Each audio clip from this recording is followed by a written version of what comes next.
Chairman. Yes, Senator Klobuchar. Let Senator Padilla go before me. Fine, he was waiting. Go ahead. Thank you for the courtesy. Thank you, Mr. Chair. Colleagues, it's clear that across the country, policymakers are grappling with how best to respond to this dynamic of increasing reports of organized retail crime.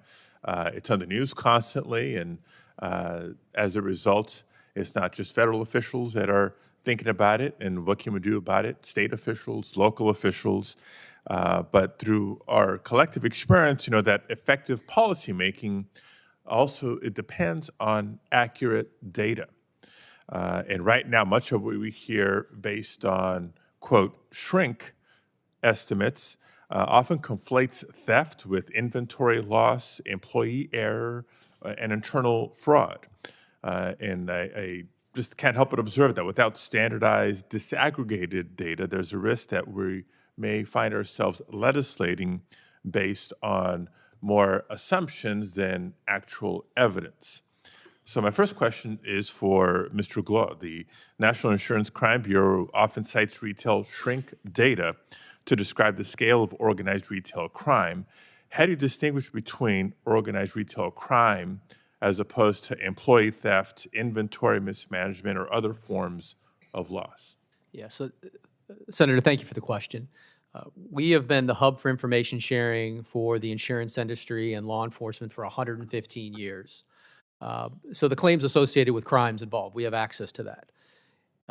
Since 2023, we've seen almost a 50% increase in cargo theft, so the cans, and the goods that are inside the cans.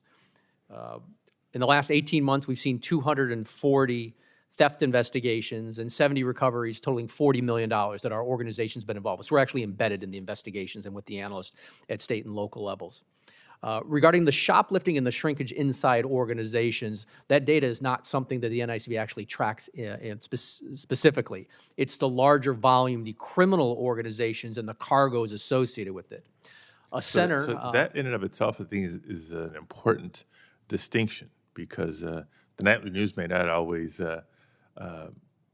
frame it accurately. Would you agree or disagree with that? I would say the cargo theft, we can speak specifically because we have the data associated with that. The data regarding organized retail theft, the crimes which we know are associated with some criminal organizations where the supply chain goes overseas, but the actual data associated with that, I think this legislation would be a good first step in providing some granularity, because local law enforcement is really when you're talking about those theft reporting and where they get their data from. It doesn't resolve necessarily to the federal system or into the claims data that we would access according to crimes. Right.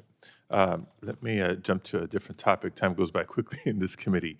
Organized retail theft crosses the state lines and implicates complex networks, which you began to touch on, Mr. Glawe, from theft to transport to resale. But addressing the issue effectively requires the right federal partners as well. It's a public-private partnership if we're going to crack down on this, with the right tools and oversight. Now, the Department of Justice and the FBI in particular have a long history of handling multi-jurisdictional property crimes with prosecutorial discretion and judicial accountability.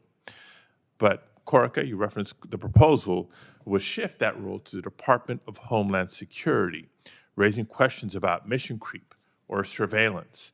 So, Mr. Glawe, given your background in both national security and fraud prevention, do you think DHS is the best agency to address an economic property challenge? Senator, again, thank you for the question. And I did spend a large part of my career in DHS and the FBI, so I have an idea of both organizations. Department of Homeland Security at the ports, Customs and Border Protection, we're embedded with them on identifying illicit activity and goods going overseas, specifically vehicles. We're in multiple major ports. We've covered a lot of high-value stolen vehicles at the ports and those goods transiting the ports. CBP is an important interlockant on people and goods traveling across the borders and identifying illicit activity. HSI has a long history of working transnational criminal organizations as well. We worked with them when they were former customs special agents as well before 9/11 when DHS was formed.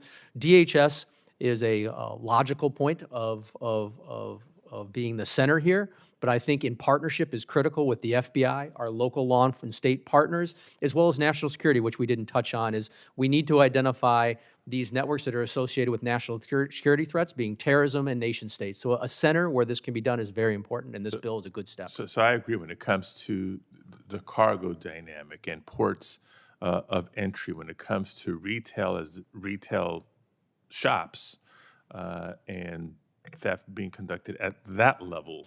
I think that's a different question, needing a different set of tools, experience, and expertise from the federal partners.